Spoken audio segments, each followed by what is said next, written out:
"Hey, Dutch and James, that famous line from George Gulas, Daddy said so.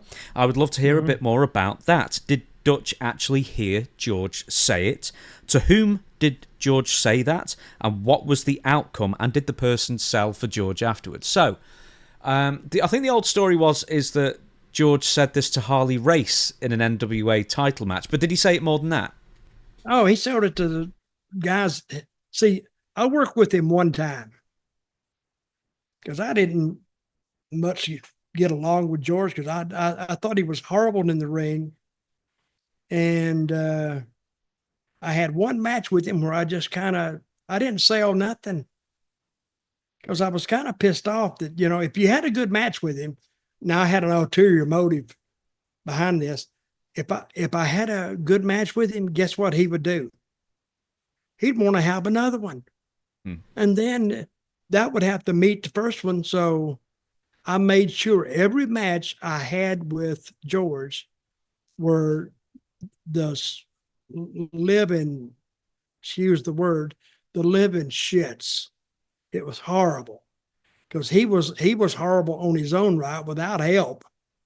So I would just make him look worse, and the match would just die the death of a dog. So he couldn't go back and said, "Oh, put me against that Dutch Mantell again, Daddy." But because he'd want to have the match again. I didn't want to work with him because I couldn't make it. And Randy Savage was there with me saying the same thing.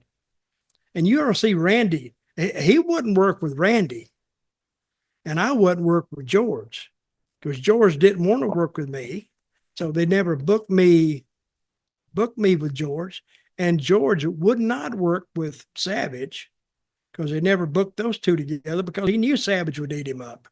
So it was this, and he never said it to me because I only worked with him one time. But I think he did say, Daddy say sell. Daddy said sell. And of course, Harley beat the shit out of him too. And that was a world championship match. I said, if anything makes that world title look horrible, it's George Gulas getting a shot at the world title belt. Horrible. I wonder what that drew. A regular house in Nashville drew about 200 people.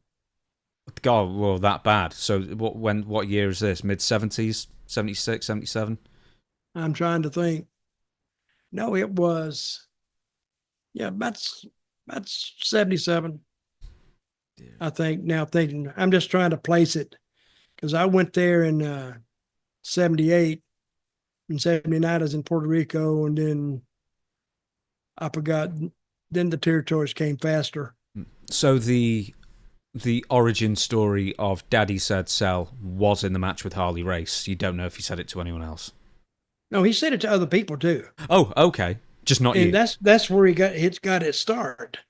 Because guys would come back and they said, "I can't believe that son bitch said Daddy said sell." And Daddy said sell. And he did it to Harley. And Harley do just beat the crap out of him more. But they had a riot during that match. This is true. Is true. George was the baby face, and Harley was the heel. But they had a fight on the floor. Some fan attacked George. He attacked the baby faces, and Harley had to get up from selling that he was selling, and he had to punch the fan and to get him off George. I never will forget. Well, I almost forgot it, but that reminded me, oh yeah. And they had to knock him out. So